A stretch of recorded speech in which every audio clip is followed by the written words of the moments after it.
What up? What up? Can you hear me?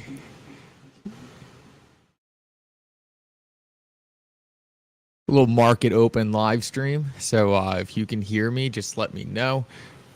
I don't think there should be any audio issues, but just going off that initial comment. Jordan, good to see you. If you're getting here early, make sure to drop a like on the stream. Would really appreciate that. And yeah, we'll see where the market takes us this morning. I got the day off, so I figured I'd do a little live stream. Daniel, good to see you from X. We're going a little early today, Daniel. We're going a little early. I got the day off, so I have some stuff to do in the afternoon. Figured I'd fire it up early. Jump into the market open and see if we could catch anything interesting with the stock market and cryptocurrency market opening. Right now, not too much to look at, but we'll see if anything changes and see if anything changes as this market pops open. Alan, good to see you. Daniel, Deefin, how's everyone doing today? Take a look at the stock market real quick. Pull up that real quick, see if anything interesting going on there. Michael, good to see you, man. Good to see you. Hope everyone's having a good morning. Oh, Weeble always wants to make me log back in. I don't know if I remember my stuff.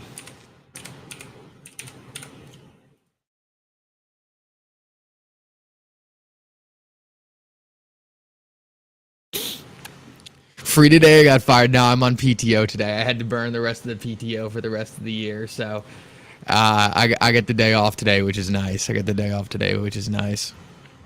Stock market over 200. Yeah, we're going to take a look right now, Daniel. I'm going to pull up my screener. We're going to take a look at the stock market. See if we got anything interesting going on over there. Oh, here we go. Cool. This is the app I use, in case anyone is wondering. Yeah, mostly red. That's what a lovely day. What a lovely way to start off the day. We got mostly red on the stock market. It looks like Tesla's taking a beating today. I'm going to have to be buying a significant portion of Tesla going into the future because that is taking an absolute walloping. And I don't really see Airbnb's up. A lot of people have been forecasting the Airbnb bubble, which never seemed to happen. So, guys, if you're watching from YouTube, make sure to drop a like on the stream. Would really appreciate that.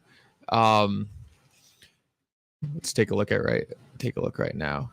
Yeah, we only have 37 people from YouTube. Normally, I don't go live on this at this hour, so I'm sure a lot of people are adjusting. But if you're from YouTube, make sure to drop a like on the stream. Let's try to get some numbers popping here. And yeah, we'll just go over the market open and see if we get anything interesting this morning. Messi, good to see you. Hal, good to see you, man. Yeah, no, I got the day off, so I got some things later to do in the afternoon. Figured I'd get an early live stream going, jump into the news, see if we can catch anything interesting at the market open. Appreciate having you. Messi, good to see you, man. Good to see you. Guys, make sure you're dropping a like on the stream as well.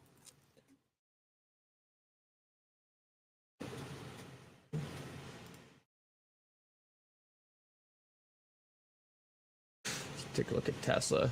Yeah. Tesla's obviously stuck in a bad downtrend right now. Bad downtrend. See if we could switch this over.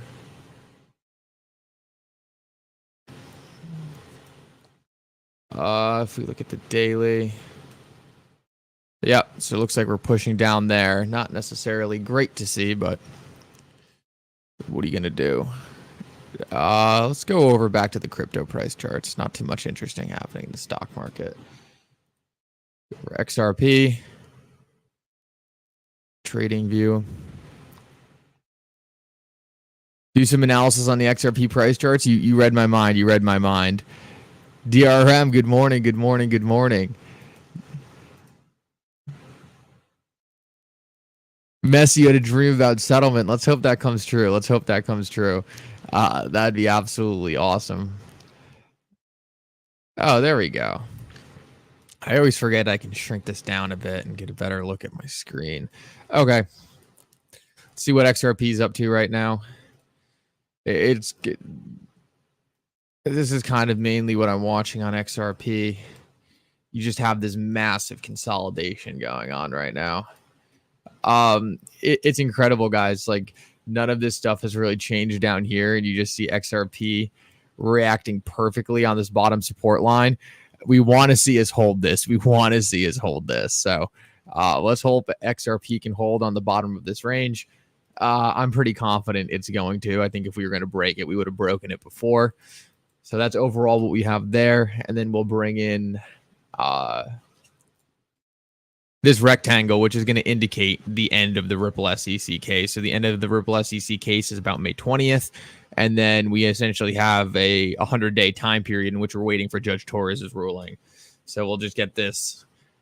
So this first black line right here, that is the last day of documentation in the Ripple SEC case. And then this second black line here is kind of the end of when we would expect Judge Torres' ruling to happen before there. So it's super interesting to see how this chart is kind of ending up playing out. It seems to just be telling us that the chart is waiting for the end of the Ripple SEC case, which I find fascinating. So I wouldn't be surprised if over the next couple days and weeks we see XRP kind of trend back to the middle here and then ultimately break back out. This is generally kind of what I'm looking for. There's only so many times as we can get rejected off this top right here. We got rejected here, here, here, and then we ended up getting caught here, here, kind of here. So obviously we see this range narrowing and narrowing. And it's just volatility getting compressed down into a single point before ultimately we likely get something big. Messi Hong Kong can start using their ETF next week. I believe that is bullish, and we have the halving too. Yeah, Messi, there's no doubt there's a lot of bullish catalysts going on right now. Unfortunately, I think we're really being dragged around by macro right now. This is something I've talked about for a while. We're kind of stuck in this annoying place in the market right now where macro events are controlling everything. Everyone's worried about the Fed. Everyone's worried about rate cuts. Everyone's worried about the stock market. Everyone's worried about a recession. And that's just kind of taking over the cryptocurrency market right now. I think we're going to move away from this. I saw... Defin, you're right about the settlement talks that are going around today. You're right about the settlement talks.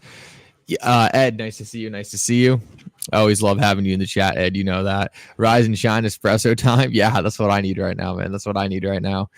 Good morning from the UK. Hello from the UK. Good to see you. I saw some talk about rate cuts. We'll put rate cuts on the XRP price chart real quick because those also line up nicely.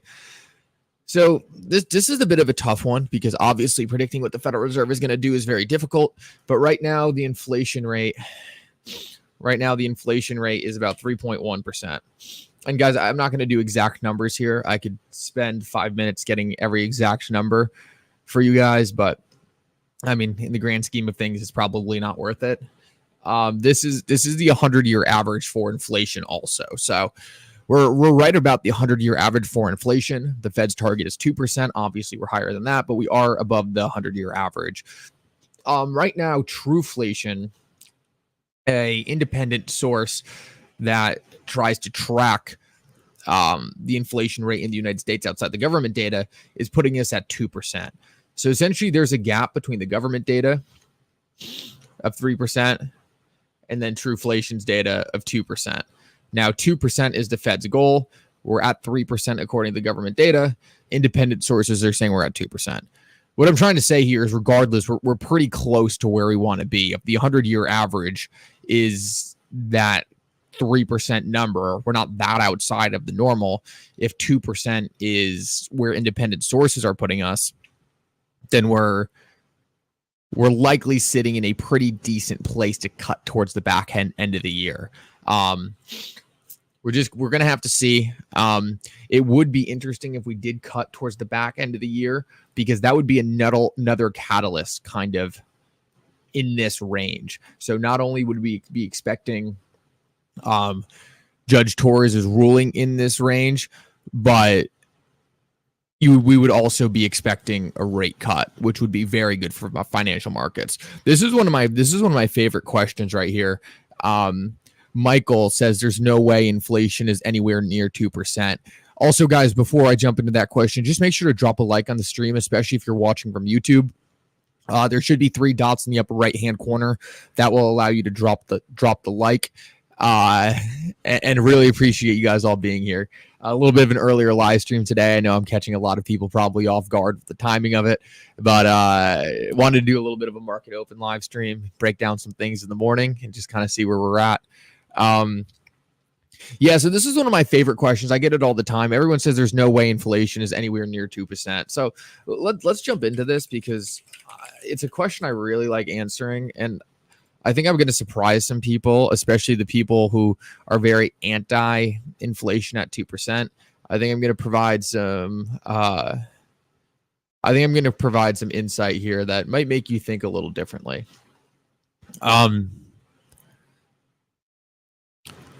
So we're going to stop sharing screen, present, share screen.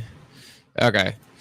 So this is the inflation data according to Truflation in the United States. And what you can see is that inflation last year was around 12%, which is higher than what the government was reporting. The government was reporting 8%. Now Truflation is saying we're at 2%. So Truflation is obviously more volatile than what the government is reporting.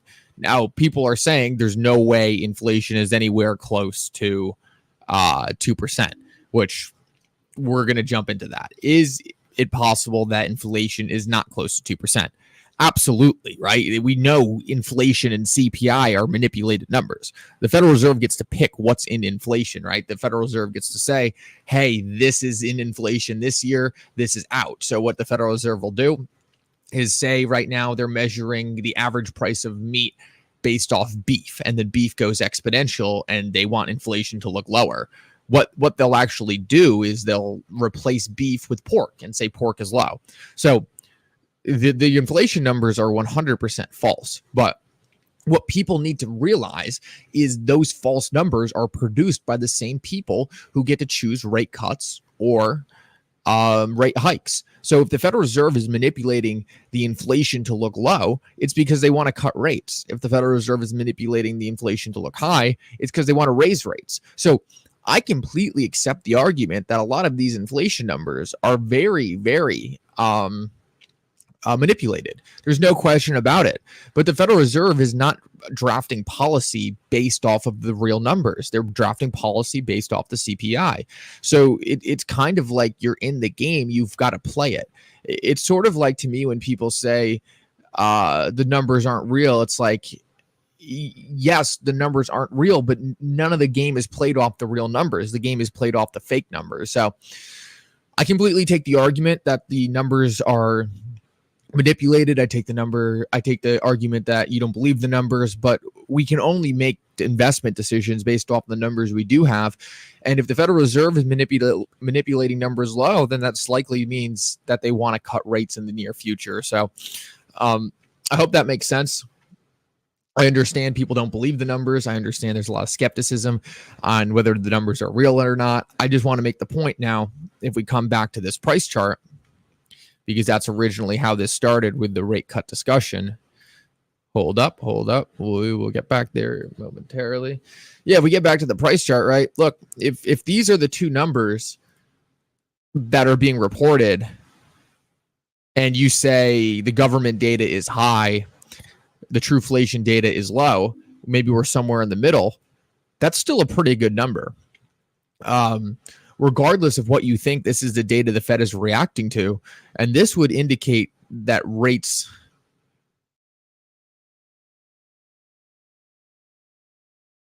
need to come down. Michael, was I able to get you over a little bit? Was I able to get you over? Look, you don't have to like fully subscribe to what I'm saying, right? I just want to provide you with how I see it. But I think something went wrong with this. Okay. Awesome, Michael. Yeah, I hope that makes sense, right? I'm not sitting here believing inflation's at 2%, but the Federal Reserve controls what the inflation is pretty much. They control the index and they also control the rates. So look, if the Federal Reserve wanted to keep rates high, they're just going to make the inflation numbers look high. If the Federal Reserve keeps the inflation numbers low, they're going to want to make rates low. It's just them actually forecasting their policy. Wasn't it 3.4%? Yeah, Messi, I might be off by a couple decimal points on the numbers. I didn't look anything up. I was just giving a general example of kind of why I think we're ultimately heading towards lower rates towards the back half of the year. I want to pull up something real quick.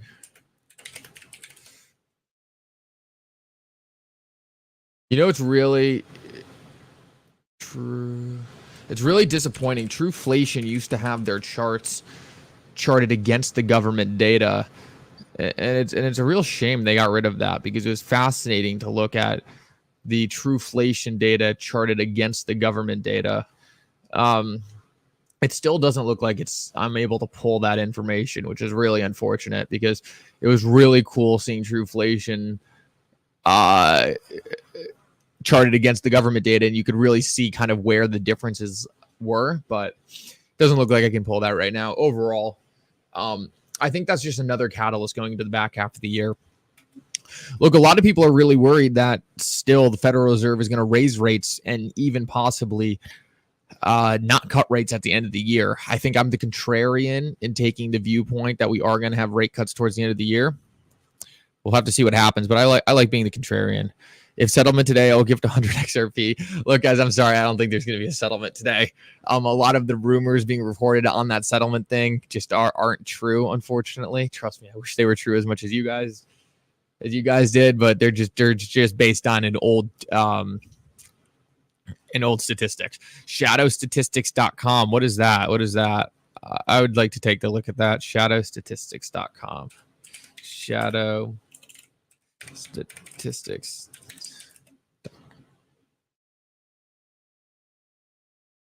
I have a feeling this is going to be like the real.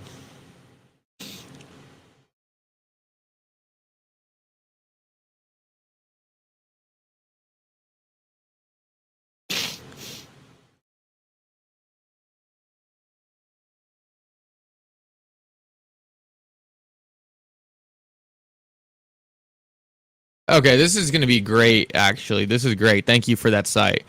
Thank you for that site here. I'm going to show you this real quick, because this makes both points that me and I forget who is saying it.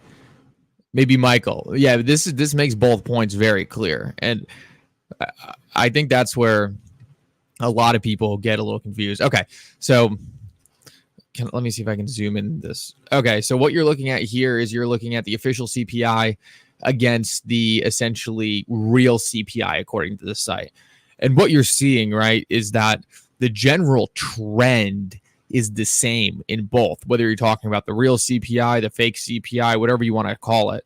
The Federal Reserve is just going to move around within the range of these two charts and pick whatever makes their data look better. If the Federal Reserve wants to be cutting rates, they're going to make it look like the inflation's lower, so they're going to go more towards this official CPI number. If the Federal Reserve wants to keep rates high, they're going to move towards this alternate CPI number, and they're just going to move the things in the CPI around to try to make it look like their data is at the level that they want it to. So I just want people to understand that there's a million different ways you can chart CPI, but the Federal Reserve controls what the CPI numbers look like, so they're going to make it look like whatever policy goals they want to achieve. So I think this is great.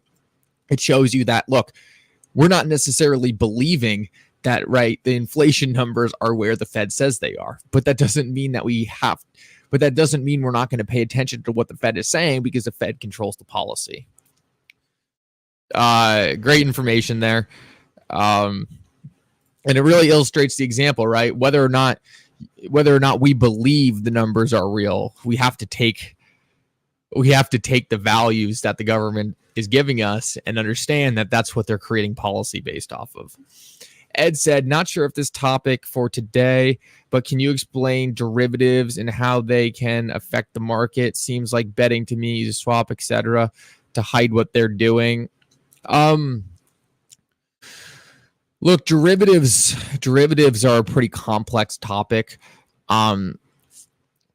Derivatives affect the market because essentially it's a future obligation or a future commitment to buy or sell an asset. How exactly they impact the market? Look, it's a lot of hedging. It's a lot of speculation. And I don't know if I can provide you a really good answer in how derivatives are actually impacting the market on a day-to-day basis.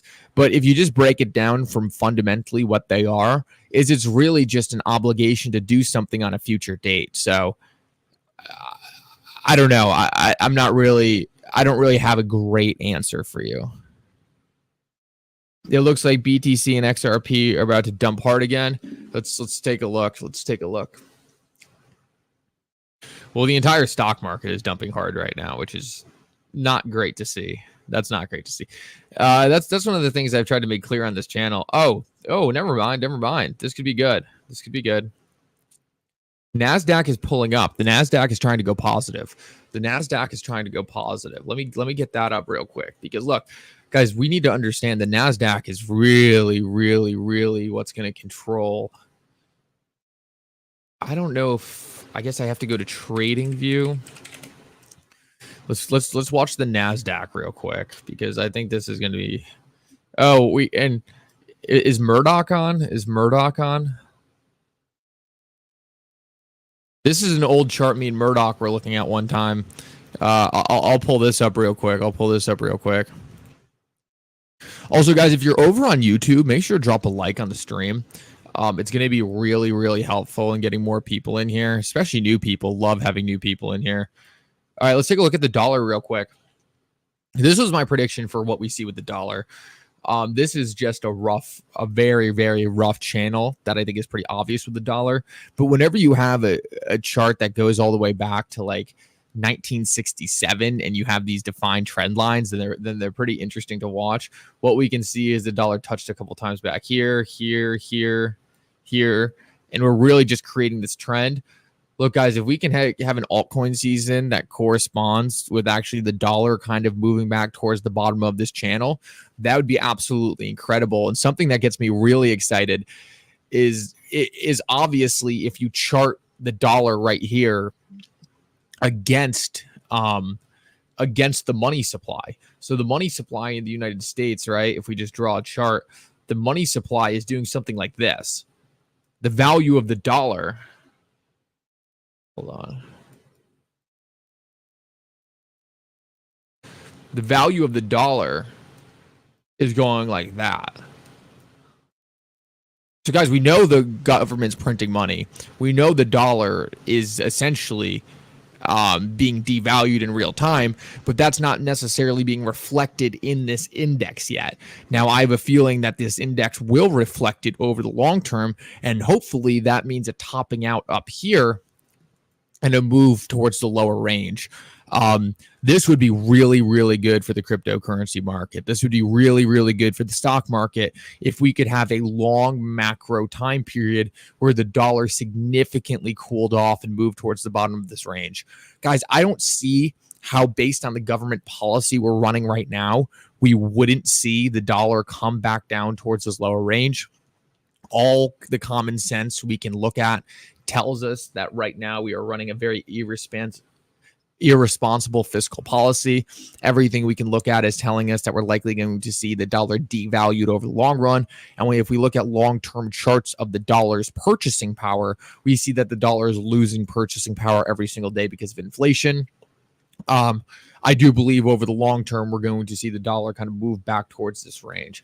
Just wanted to bring this up quickly, though. I know the dollar is very important. It's not something I like to watch on a daily basis because, guys, you look at how little this chart has moved over the course of from 1967 to 2027. So, look, the dollar coming down to this lower range could take all the way until 2035, and we could be in a completely cyclical long-term bull market based on the dollar kind of being devalued against asset prices. Interesting chart though. I think I would be much more concerned, I think personally, if the dollar was chilling at this lower level here and we had the potential to kind of move back up to where we are now. Instead, we're kind of sitting at a place for the dollar where you could really get some downward appreciation and see other assets kind of be competitive against it. We're going to take a look at the QQQ real quick. Oh, why is this the worst chart? What the heck is this? Oh, because I need to be in indices? What is this? Sorry guys, 1 second.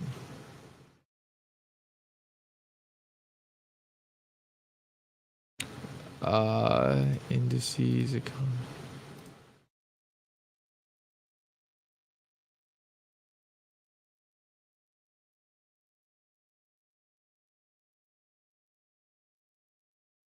All right, that's a little better. Still not great. All right, that's fine though. I just wanted to get a daily chart of the NASDAQ and see if we were getting any kind of recovery. Doesn't look like we really had the recovery I thought we were having, so maybe that was.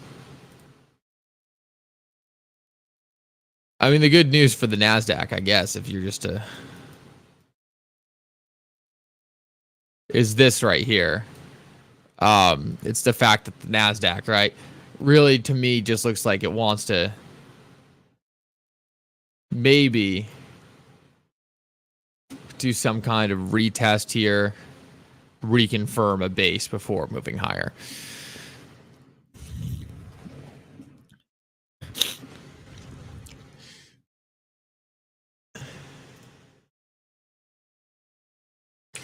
Yeah, I'm glad you like that, Ed. That zoomed out dollar chart is one of my favorite.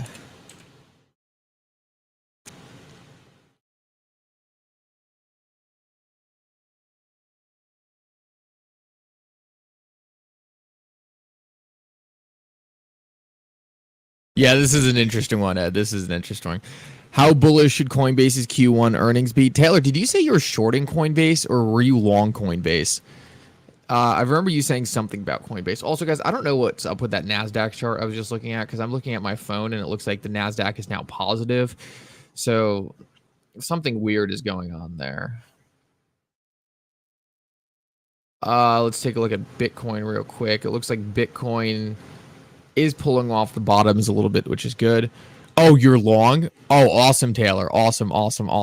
I saw you say that, and I was Taylor, I don't know if you know this, but the day the SEC sued Coinbase, I actually took a long position in Coinbase. I've done really well just investing into assets that the SEC sues on the day the lawsuit is dropped. I could go through a whole bunch of them that have performed outstandingly well as soon as the SEC sues. If you take a look at Tesla stock and you looked at where the SEC sued Elon Musk, it was right about here at $15 on Tesla. Now it's 154. Oh, I'm sorry, guys. Hold on. Share screen.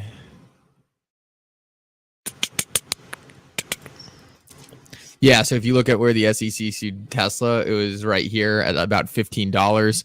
If you take a look at where the SEC sued Coinbase, it was right around, it was somewhere down here between $30 and $50. Now Coinbase is at $218. If you take a look at GBTC, and where the SEC and GBTC started their case, it was right around $8. So if you want to get a nice little trade going and be able to buy a quality asset at a discount, look at going against the SEC's decision to sue, especially on a quality asset, can reap you some very good gains.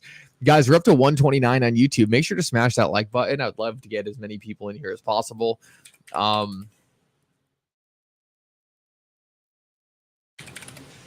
upper right hand corner, I believe, if you're on YouTube. And then obviously, guys, the SEC case. If you bought XRP when the SEC case was dropped, you're also on a massive profit. So it's just funny to see how that works out. The SEC is really a contrarian indicator when it comes to a lot of this stuff, which, is kind of funny, right? It's kind of funny.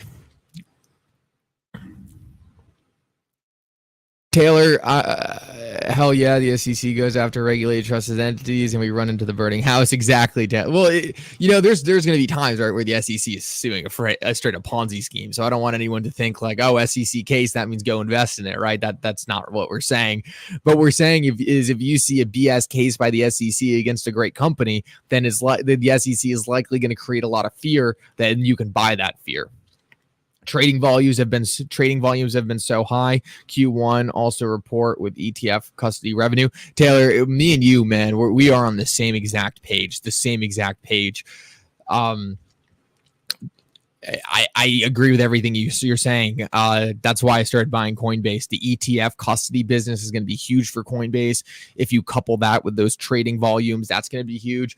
I don't know if you also have this, Taylor, but this is one that I was accumulating for a bit, and that's Robinhood. It's based on the same kind of play, but I actually think Robinhood is a very interesting one as well because they have.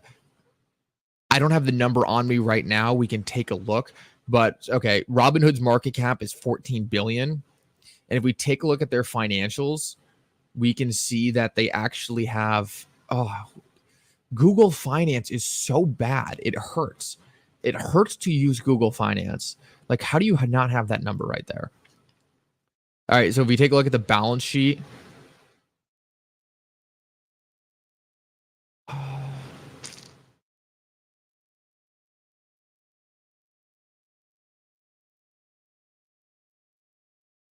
Yeah, so take a look at this, Taylor. Take a look at this. Robinhood has 8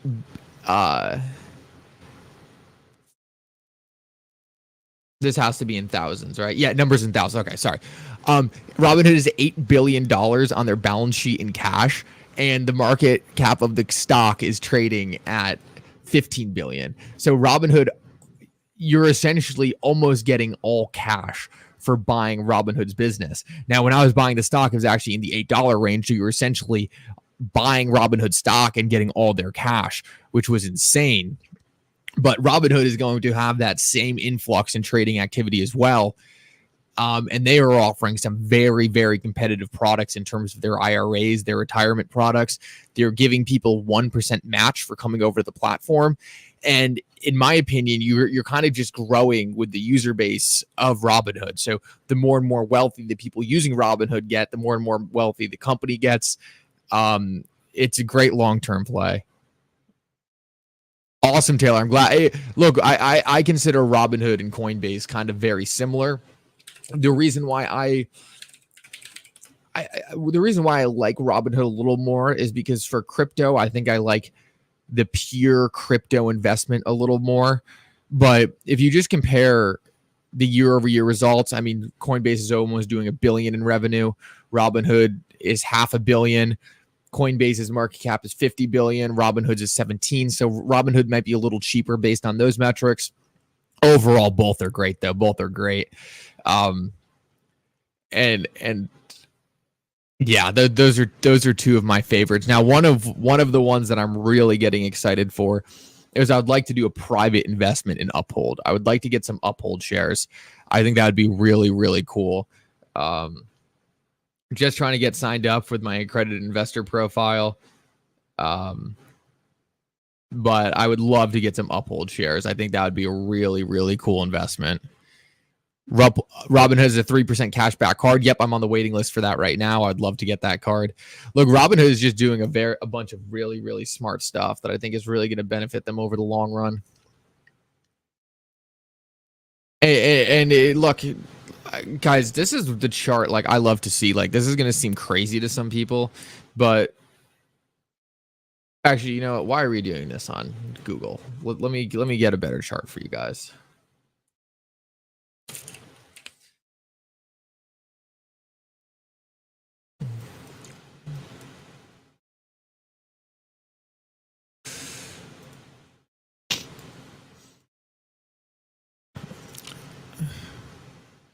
Stop sharing screen, present, share screen, hood. Okay, here we go. So, I mean, this is one of those charts where like you just see this long bottoming formation, and it's just so easy to accumulate a stock that you like, right? You can't just accumulate random equities. You can't just accumulate random stocks. But when you see a stock crash after IPO 91% and then create this bottoming phase that we went through right here, where there's almost no downward movement and the stock is just recovering, look, that's a really good opportunity if you like the company to start building a position. Like I was saying, during this entire time period right here, right? During this entire time period right here, Robinhood was trading at a 5 bill valuation, and they had 5 bill. Sorry, I know that's probably not the easiest to read. They had a 5 billion valuation, and they had 5 billion in cash. So you were literally, if Robinhood went bankrupt right there, you were literally getting paid out in their cash. I know that's not exactly how it works, but just theoretically, you're essentially buying their cash, and then you get the whole upside of the business. So when I saw Robinhood crash, when I saw their fundamentals going through the roof, I saw an opportunity to be able to accumulate Robinhood in this bottoming structure. And now Robinhood's fundamentals are reversing, and people are realizing that it's actually a pretty good company, that it's going to have a lot of retail volume. Oh, Taylor, I've tweeted at them so many times. I was like, add XRP, add XRP. I'm sure they will after the SEC case is over. I think Robinhood, right? Yeah, Taylor, I think it's just because of the SEC case. Look, Robinhood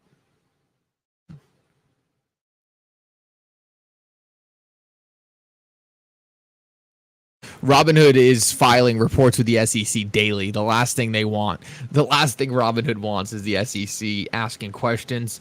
Robinhood obviously has had enough issues. They need to be ultra conservative. And I think most of it comes down to that rather than much anything else.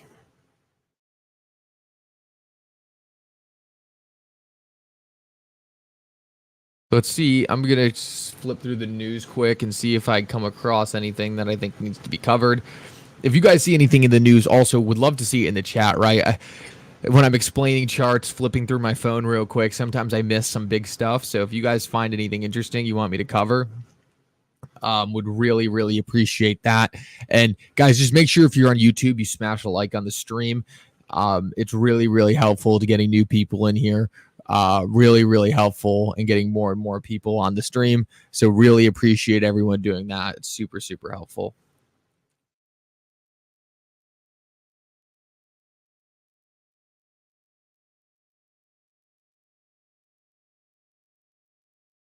Let's go back to the XRP price chart for a bit.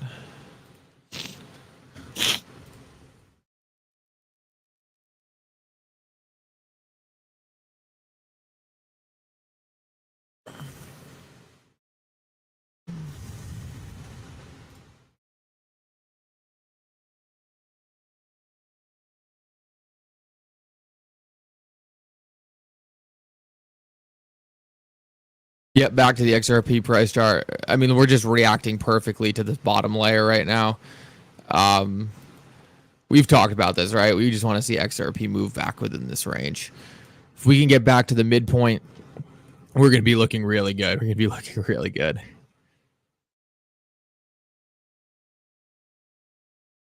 Is Dumb Money the Robinhood Wall Street Bets one? I have not seen that, if that's the Robinhood Wall Street Bets one. Thank you, Dan. Thank you for hitting the like button, man. I wish YouTube could just monitor the amount of people commenting and watching the stream. I didn't have to constantly remind you guys to hit the like button, but unfortunately, that's the YouTube game we got to play here. So really appreciate everyone taking the time to hit that like button. No, I haven't seen that actually, Taylor. To be completely honest with you, I'm not a huge movie guy. Not that I don't like movies. I just don't watch them a lot, just mostly because I don't have a lot of time because I'm live streaming 24/7, but I would like to watch that one eventually. Is it true China is doing an ETF on Bitcoin ETH, possible XRP? Well, it looks like right now Hong Kong is only going to be doing ETH and Bitcoin. But look, I think we're going to get to the days of an XRP one eventually. It's starting off ETH and Bitcoin, though. Oh, it looks like we're getting a nice little recovery in the market. This is nice. Earlier this morning, Tesla was down over close to 5%. Now it's only down 2.5%. So let's see if we can get a little reversal here. Going into this next hour of trading. Let's see if we can get a little reversal going. That would be really nice to see. That would be really nice to see. Let's see if we can get XRP up to that 51, 52 cent region. The TEDx, good to see you. Good to see you. Dan, there's no SEC meeting today. There's no SEC meeting. I hate to burst anyone's bubble. There's no SEC meeting today.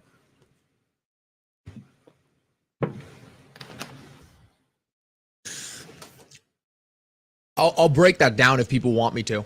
I'll jump into that meeting and talk about why that meeting's not happening.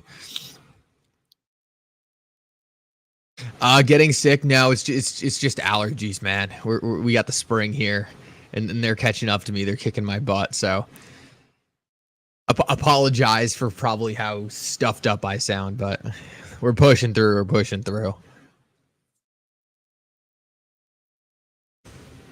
55 cents, please. That's 14%. Oh, yeah. We can easily come up there and get that 40. Get back up there. Yeah, no, it's annoying. Let me clean this up a little bit, too, because this has gotten to be a bit of a disaster. So, talked about interest rates a little earlier and how that could impact XRP.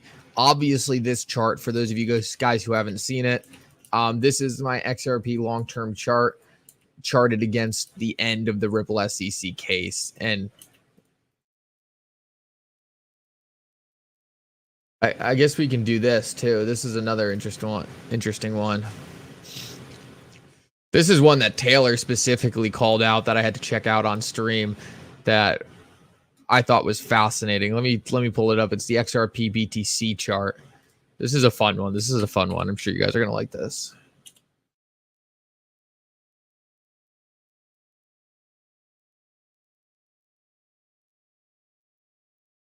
What's my issue right now? I need to go to a longer time period, which means I have to make this window bigger, which makes absolutely no sense. Weekly chart. Yep, there we go. I can see that chart playing out for sure. Awesome. Yeah, my charting style I think is pretty unique. I chart based on fundamental news. I really only look for consolidation. And I really just chart based on fundamental developments that could be happening in the market. And then I pay attention to how those fundamental developments could play out on a chart. But here's another great example. And this is the XRP to BTC chart. And what we can see is every single time XRP to BTC fell within this bottom range, we essentially had a massive spike in XRP's dominance against Bitcoin. Just take a look at this right here. We are falling into this support right here, which is insane. And I want to highlight specifically that every single time we've fallen into this period right here before in the past, right? We've been in this range for maybe like 80 to 100 days. I'm really not worried about the exact timing, right? That's really not the point of what we're trying to show here. The point of what we're trying to show here is almost every single time XRP has reached this level, you've had a consolidation where XRP sat in this zone for 60 to 70 to 100 days. If you take that and forecast that XRP will do what it's done every single other time, you could anticipate XRP putting in a massive spike up in its price against Bitcoin at some point in the near future. Now, if you line this up with the other chart we were just looking at, and I think that's where this gets fun. If you line this up with this other chart we were just looking at, what do we see? Well, the other thing that is in that time period, that 70 to 100-day time period we were just talking about, is the end of the Ripple SEC case at the end of this formation here. So to me, that right there is pretty fascinating. It's two huge things that have historical significance to them lining up on similar price charts. RPM, you're late, man. Good to see you, though. Good to see you guys. I say this all the time, but if you're coming from YouTube and you often find yourself coming late, just make sure you have bell notifications turned on. This is going to hopefully give you an alert when I do go live. Also, if you're on YouTube right now, I'd really appreciate it if you dropped a like on the stream. Should be upper right-hand corner. It looks like we might have some positivity coming into the market at the moment, which would be really nice. It looks like Tesla's got a nice reversal on it, which I love to see. It looks like Bitcoin's trying to reverse, and we'll likely see that flow into XRP in the near future.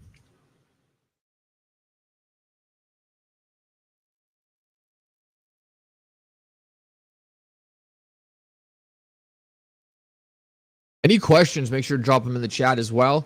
I'm checking the news right now. I don't see anything in the news right now at the moment that is causing this reversal, but markets seem pretty excited about something, which is good. What I really hope to see is earnings turning around in the next couple of days. Tom Crown, man, good to see you. Good to see you. Damn, awesome to see you, man. I see you've been grinding the live streams too, so glad to have you here, man. And yeah, nice to see you. Nice to see you. We'll have to do something at some point, Tom. Hear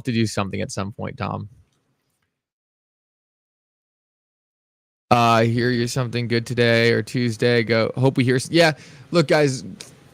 I think what we need to be paying attention to really is just that the worst case scenario for XRP is that the case ends somewhere in this window. From May to September, we're going to see the case end. The last time the case ended, I mean, we had this massive spike in volatility, and then eventually the market realized that the case was still going on, and we kind of fell back within this formation. When this case is officially over, I think we're going to see volume that it far outdoes what we saw back here, and I think that could really make things go exponential. RPM says smash the like button. Really appreciate that. So what happened with the meeting today? Torres did not clear the schedule. Yeah, so the meeting today was actually carried over from the SEC's charges against Brad Garlinghouse and Chris Larson.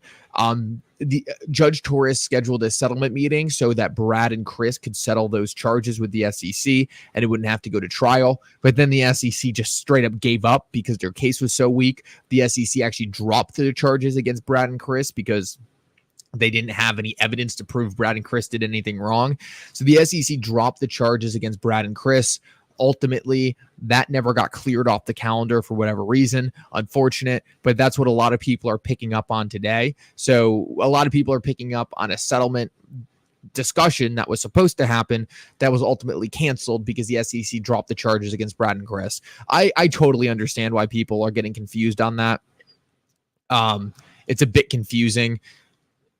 And yeah, it's just one of those things where if you see a judge's calendar and you see a settlement meeting on it, you're going to think it's real. So I don't blame anyone for thinking it's happening today, but I'm just here to provide the facts on what's actually happening. So hopefully the people here know what's going on and aren't caught off guard. Do you think the volume off the back of the case ending will be sustainable or similar to be XRP being declared not a security? Taylor, I think it is going to be sustainable. I really do think that because look, a lot of these pumps in here we saw really have just been noise. They've really just been noise. Like it's really just XRP failing to ever get an actual breakout. We almost get the breakout, but then we fall back within this consolidation pattern. Eventually this is going to break. And I want to go back a little bit of time. And I don't know if this chart is going to let me do it. Let's see if it lets me do it. Yeah, I'm going to have to pull up a different chart, of course. But let me just pull up a different chart for you, Taylor. And I'll give you the thesis, right? I'll give you the thesis real quick. We had a very similar thing happening back here where we had big pieces of news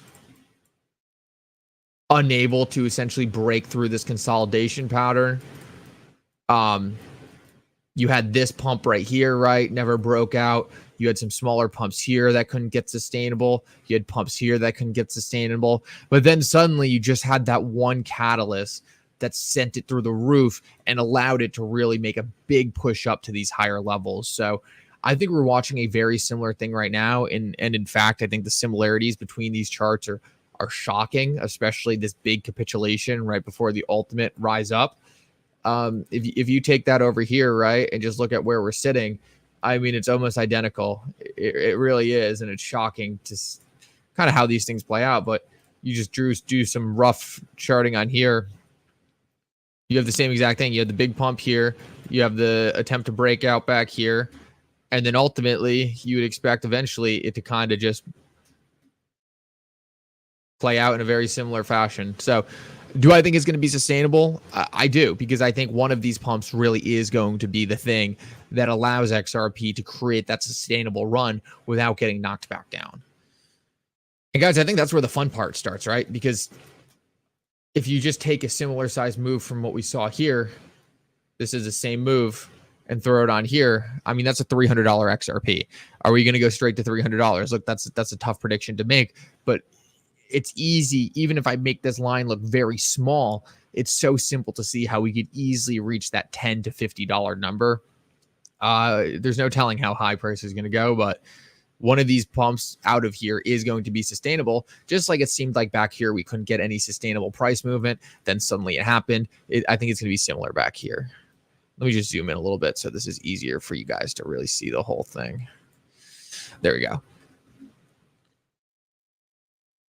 Chris said the final pre-trial conference in Ripple SEC case is scheduled for April 16th. Chris, we've been talking about this, and I don't know if you just got here, but that schedule only had to do with Brad and Chris. Brad and Chris's charges have been dropped, so that meeting is not happening today. That meeting is not happening today.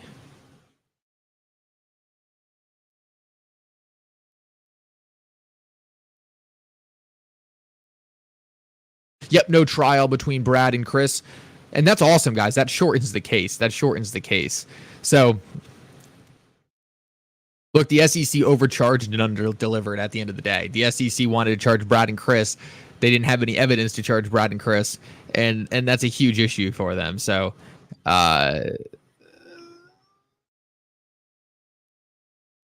hard not to be excited for XRP. I just don't understand the hate for XRP.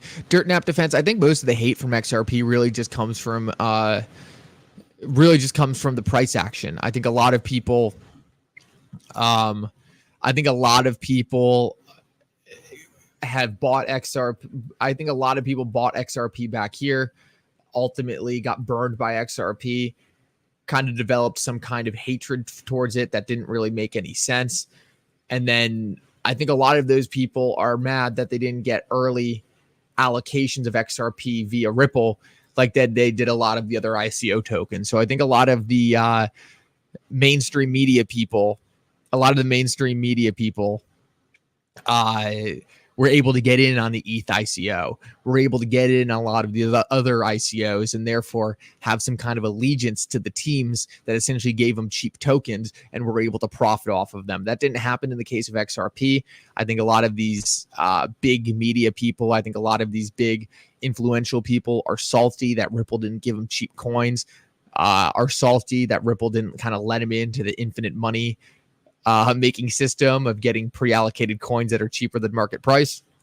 And I think a lot of them were upset by that and ultimately kind of left them with this grudge against Ripple and XRP. So that's my guess. Other than that, my only other guess is that Ripple's goal was to create a better Bitcoin, and maybe people were offended by that. That's all I really got. The rest of the FUD doesn't make any sense. So what's the next important date to be looking out for? That's a good question. Let me break this down and let me just clean this up a tiny bit for us.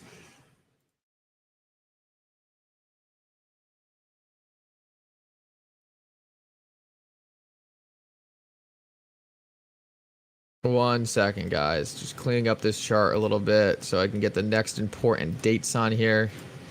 And there might be one that I'm missing. I'm giving you guys a rough estimate of what I think the next important date is. For me, the next important dates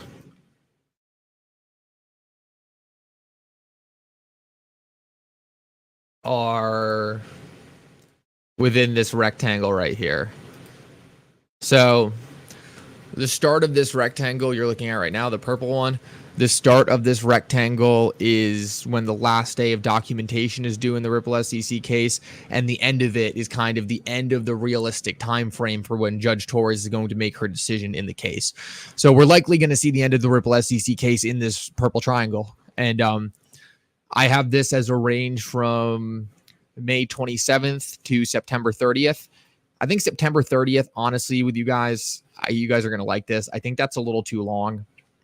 I think we'll see the ruling at least by the end of August. So I even feel comfortable shrinking this down a little bit. And somewhere in here, right, somewhere between May 27th and August 24th, I think we're going to see a ruling in the Ripple SEC case, and that's the next big date range we're watching for. And it's funny how that plays out perfectly, right? It's almost like, I mean, I kind of think about it like this. It's almost like XRP, right? Thought this case was over. It wasn't. Got shot back down. Was hoping this case would end here. Didn't. Shot back down. Was hoping this case might settle here. Didn't. Got shot back down. And now we're kind of moving in maybe to this time period where it actually does end, and then you get shot back up. So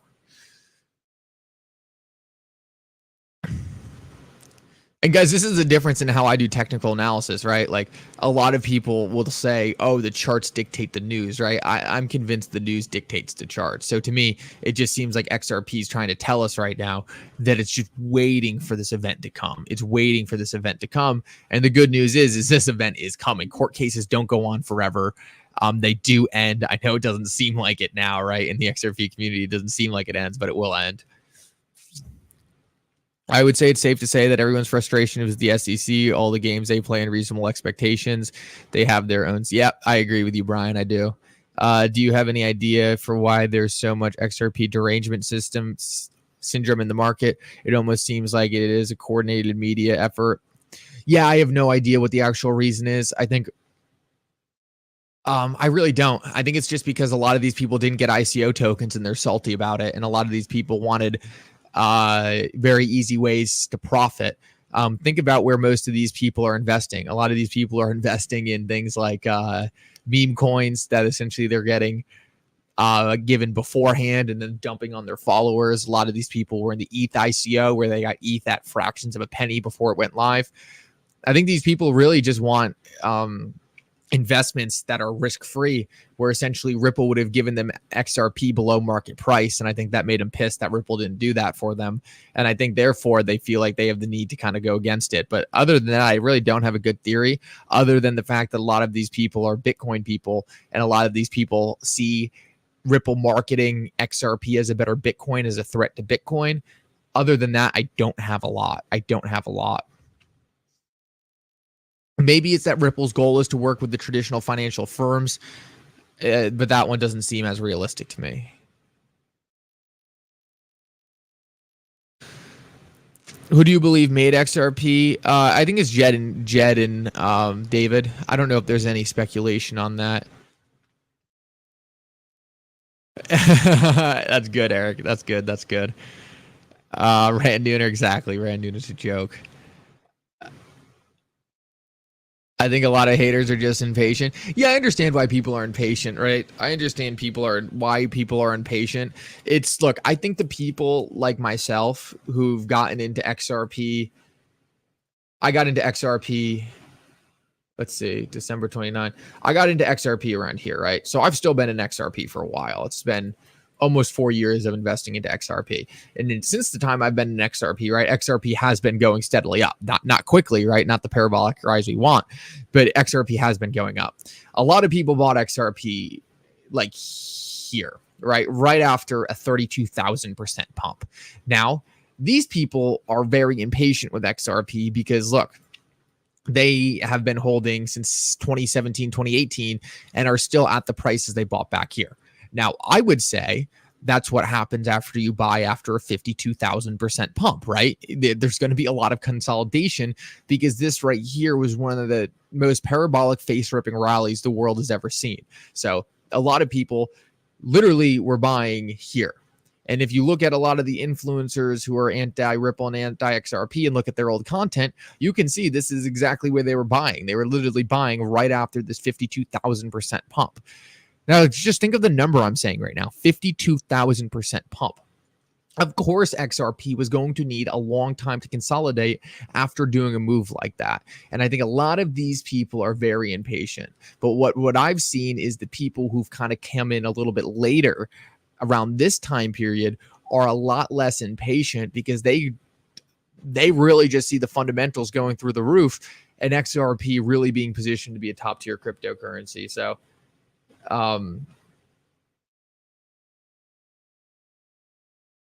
I just want to highlight that. I understand there's a lot of impatience, but look, you can't buy something after it's up 52,000% and just expect it to keep going. There's going to have to be a consolidation at some point.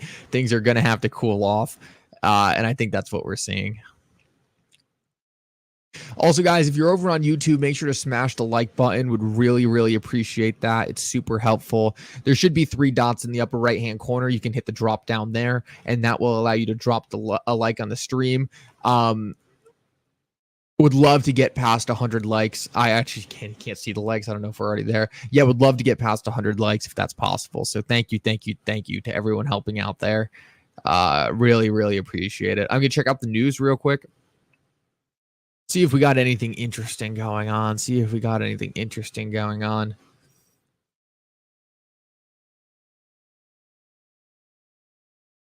Taking a look. Oh, nice. Tesla shot right back down. No wonder the markets are selling back off a little bit. Just a lot of chop. Good morning, crypto man. Good morning, crypto. Nice to see you, bro. Nice to see you. Good morning, crypto. We got to do a show at some point. I know you've been, I've know you've messaged me before, and I was totally busy, but we'll have to get something going at some point. So, apologies for not working on that harder, but I definitely want to come on the show at some point. So, we'll have to work that out. You know what it's like. I know how busy you must be.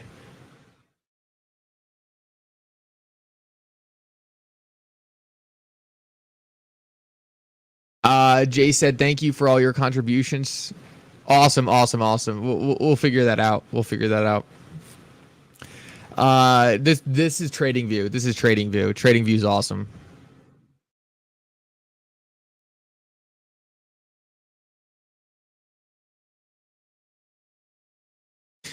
Oh, very interesting, DirtNap. DirtNap said, I was in XRP in 2016, got out during that pump and got back in 2020 for the long haul. Back then, I was just looking for the next moon. Now I am looking for what will be ground top and tier in 10 to 15 years. Oh, that's awesome, DirtNap. That's really cool. I didn't realize that. That's really cool, DirtNap.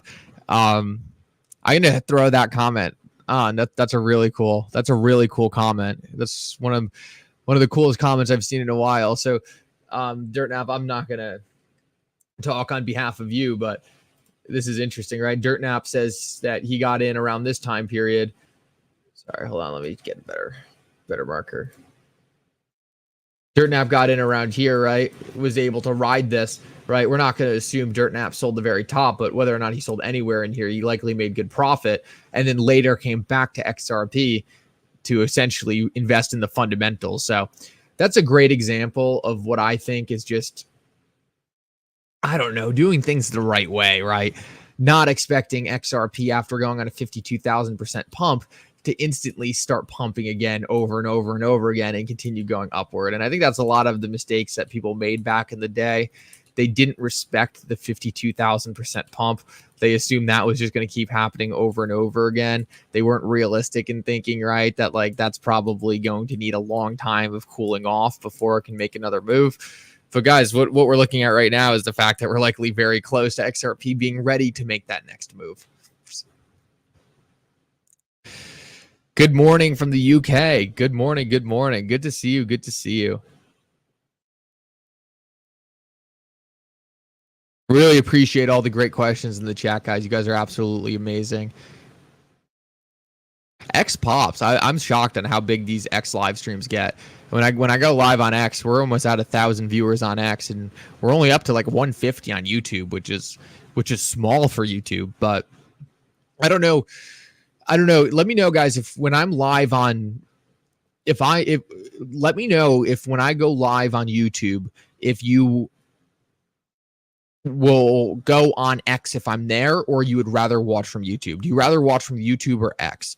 Just curious, because personally, I prefer watching live streams from YouTube rather than X. But I'm curious if a lot of my viewers are watching from X instead of YouTube when I go live on both. That'd be interesting to know. And if you are on YouTube, make sure to drop a like.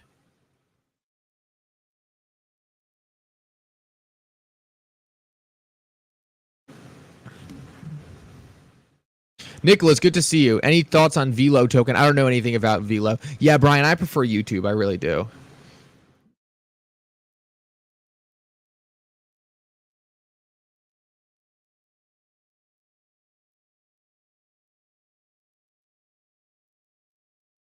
Yeah, Ed, that's the biggest downside. Ed, that's the biggest downside of X. You can't watch the live streams and scroll at the same time. It's a total flaw. So I go to YouTube and then scroll through X. I mean, X needs to figure that out. It stinks. I do the same exact thing, Ed. It's like I want to watch the live stream and then I also want to scroll through X.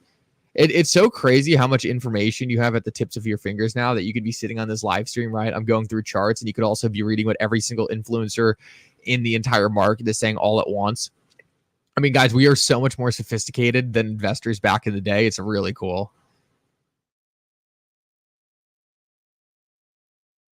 Taylor, how frustrating is it that CFTC Chair Benham is getting all the heat over SPF meetings and Gary Gensler squeaking out without scrutiny? It's so annoying, Taylor, and it's because look, it's because the Democrats, I hate to say it, actually have something between their legs, and they'll just go investigate anyone who turns against them.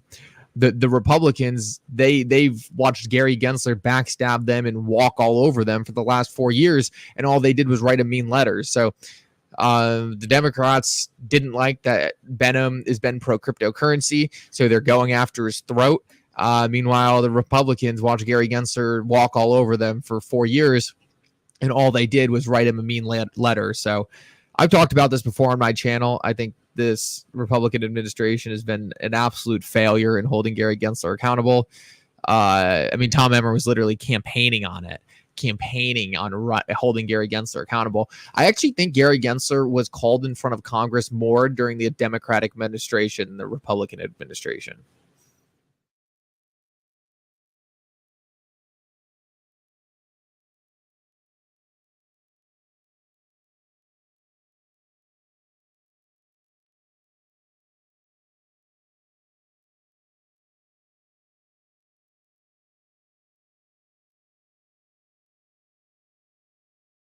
I'm tweeting that out right now.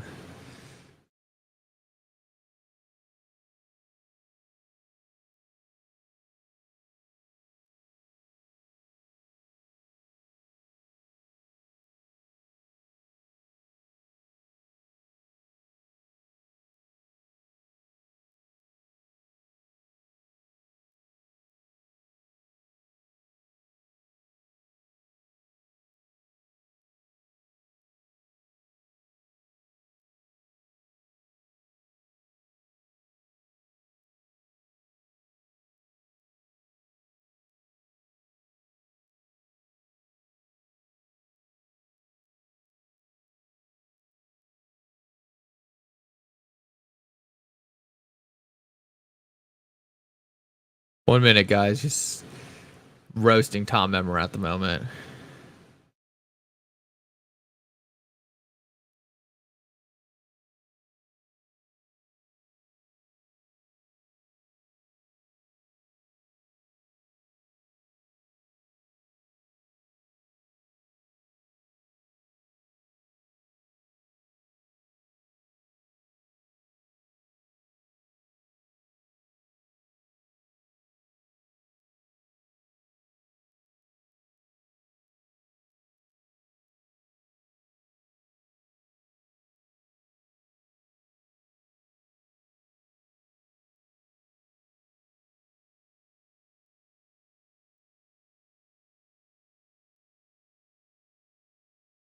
See what else we got. Let's see what else we got. Because Gary Gensler should have been easiest nail to subpoena. It's incredible. Yeah, it's shocking. Look, they must have had dirt on. They must have had some kind of dirt on some of these Republican guys for them not to subpoena Gary Gensler. I mean, it makes absolutely no sense. Makes absolutely no sense. All they did was write him letters. I said Gary Gensler testified. Gary Gensler testified in front of Congress more under a Democrat House than the current Republican House. Tom Memmer promised a new day. Instead, we got absolutely nothing.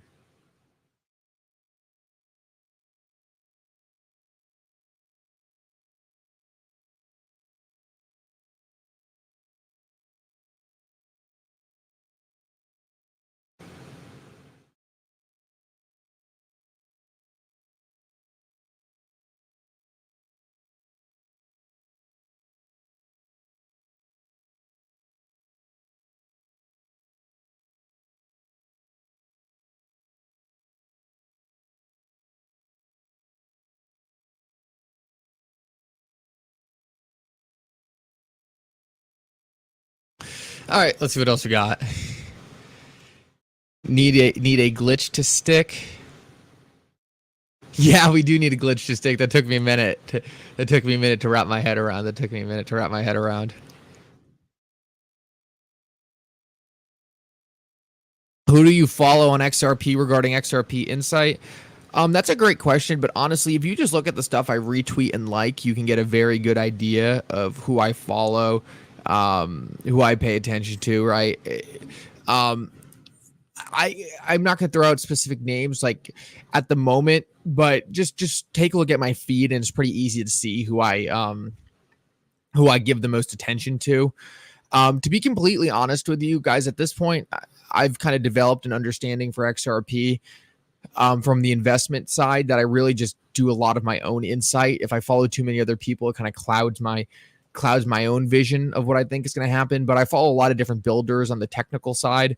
Vet is great. Any projects that are building on the XRP ledger. So I just don't want to create a list right now because I'd leave out a lot of good people. But if you just go to my feed, and even if you go to the people I'm following, right, all of that is public. So you can go to the people I'm following and just scroll through there, and you'll probably find a bunch of great people.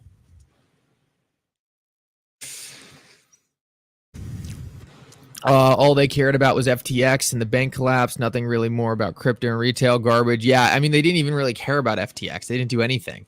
It's just been absolutely nothing. But look, the fact that Gary Gensler was actually testifying more under the Democrats than the Republicans, I mean, that's just absolutely pathetic.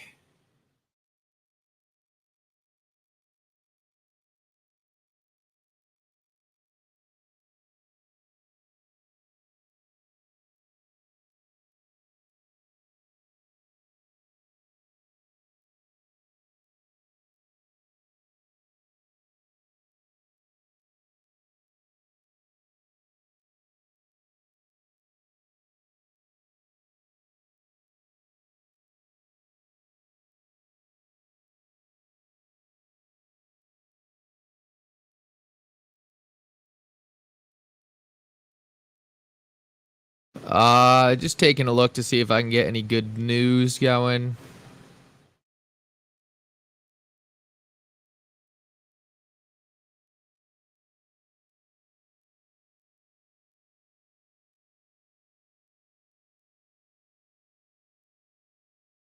Martin Davis, good to see you. Good to see you. You guys, I'm just scrolling through seeing if I can find anything interesting to jump on. If nothing else interesting pops up, do I have something here? Now let's take a look at what markets are doing.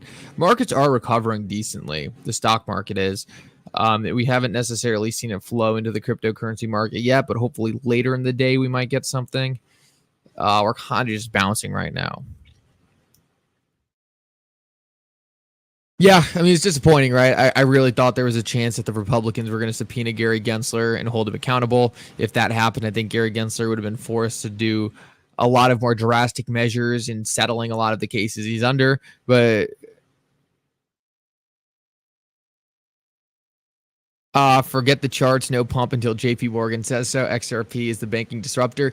Yeah, not a lot of people know that JP Morgan actually specifically said XRP is poised to disrupt the banking system. That was in an internal memo. So look, they understand what's being built here. And I think a lot of people kind of sleep on the fact that these institutions talking about XRP being a disruptor is not them talking about some system because it randomly came across their screen, right? They've obviously been watching this thing for a long time. And let's also not forget that JP Morgan had hundreds of emails with the SEC specifically talking about XRP. So absolutely insane. Espo, good to see you, bro. Good to see you, bro. What else are they gonna say? Oh yeah, if you're on YouTube, make sure to drop a like on the stream. Really, really, really appreciate that. Mikkel, press fast forward on the chart. Mikkel, press fast forward on the chart. I can't go back. I don't know what.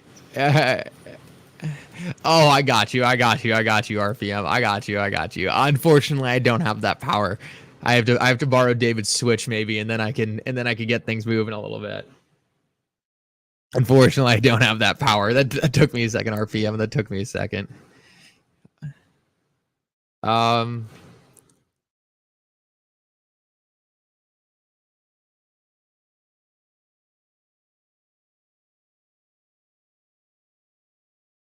Oh, Taylor, that's so funny.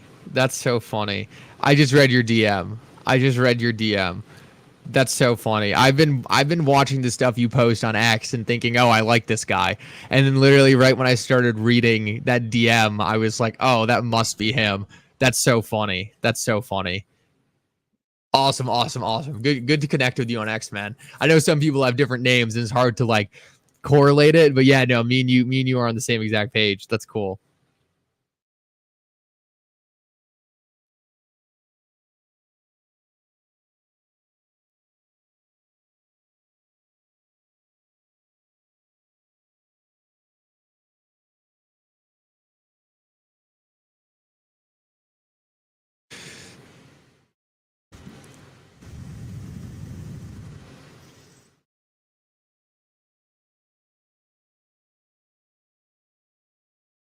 All right, guys, with that said, I'm going to wrap it up for now. It doesn't seem like we have too much interesting stuff going on. If something interesting does happen, you know I'll be live.